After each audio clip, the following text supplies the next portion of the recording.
Yeah, I was 16 and I was a virgin. And I literally got pregnant the first time I had sex. And that was devastating. Obviously, I was like, oh my God.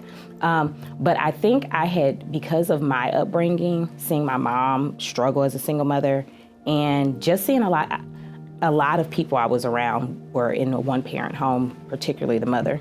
That was just not a situation I wanted for myself. So I think I quickly made the decision. I didn't talk to anybody about it. By the time I did tell people, it had already been done.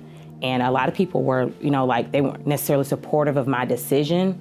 They were more supportive of, they're like, we wish you would have told us, there were other options. And then maybe almost 3 years later, I started dating my now husband.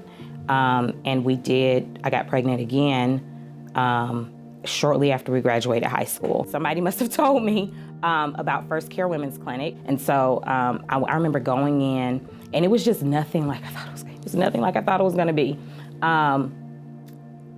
They were very nice, very comforting. So I do remember the ultrasound, and I think that was just a turning point of like, oh my gosh, this is really happening. I'm going to be having a baby. And I feel like I came back consistently for maybe a year.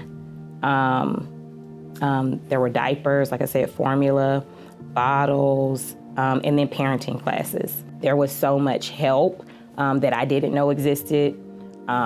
That really encouraged me, I guess, empowered me to feel confident to carry my baby. And, with Aaron and I think once we had Anaya, we did get closer, and we're like, okay, we do want our relationship to work out. And we do want to raise her with both parents in the home. We did some marriage counseling, and then one day we just woke up and said, we're gonna get married. We're like, oh, let's get married tomorrow. We got closer. We obviously were studying the Bible together, praying together. And I said being safe and secure, I think that had not a lot, it had everything to do with it once he got saved, because I saw a change in him, and I saw what I felt God was showing me. I'm like, this is the man I'm supposed to be with. And so that is definitely what opened the door to me saying our family is important. I love family. I love our children. I love having children. And in this environment, it definitely made me feel confident to continue. I think just in hindsight, having children, you just never know how impactful it is, obviously, until you have them. When I first met Pastor Frankie and Miss Roshia, they have been, pro-life and just really forerunners for that for me. Because, you hear pro-life, pro-choice, but I was still young. It was kind of like a, case-to-case basis. When I had Avery, I think in my brain, I feel like that was a start. It was just this is what people are aborting. Life is so precious, it's so valuable. And I know just the life-changing moment I'm always gonna remember is holding Avery in that NICU. And I'm like, I just can't even believe this is an option for people. To have a baby in my hand that people would literally just discard like nothing, that had me, I was like, I can't even believe that I even thought, a piece of me thought that there was justification in doing this to these babies, So that was for me a confirming pro-life moment, was holding my own baby.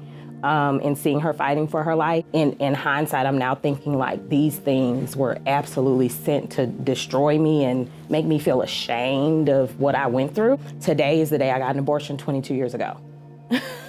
And I'm like, to even be sitting here just saying that you don't have to choose that way. And life is so precious and it's so important. It's crazy. It's it's full circle for me at this point, because it's it was meant to destroy me and me not share or tell people because of shame or embarrassment. But I'm like, no, I'm here. I don't even know who's gonna see this video, but I don't even care, because the point is, what was meant to destroy me is not gonna destroy me. God is using it for my good, for everybody's good. And any woman, if you were me when I was 16, any woman that would see me now today, I can't even, I'm almost always shocked how my life has completely changed, and how I can look back at that moment and say, I know it was meant to just completely shift my whole purpose in life. And just really surrendering to God put me back on that path. But I can see it for what it was now. And it is so like definitely a God moment for me to be here on the very day I was 22 years ago, making the decision that I made. And thinking, you know, I'm not even never going to come back from this, but this will be something I'll never share. I'll never tell anybody, you know. And now I'm telling as many people as I can in hopes to, you know, change their mind and you know, help that they make, you know, the right decision in choosing life. This is a letter I wrote to my 19-year-old self. It says, to 19-year-old teenage mama Santana, you won't believe what your life will be like in 18 years. You will see that God will give you a beauty of crown instead of ashes. Isaiah 61:3. The word says that he is a rewarder of those who diligently seek him. And along your journey through motherhood, you will decide to let go of the fear that came with being a teenage mom and totally surrender to God. You will decide to take your hands off the wheel of life and allow him to steer you whenever, and however he please. By the time you are 37, you will be living in the beautiful reward of that surrender.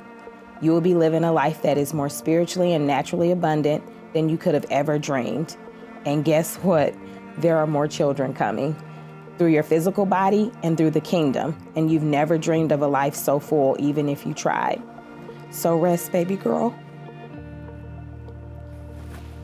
You are enough. And you are the exact mother God saw fit for Anaya and all the babies to come.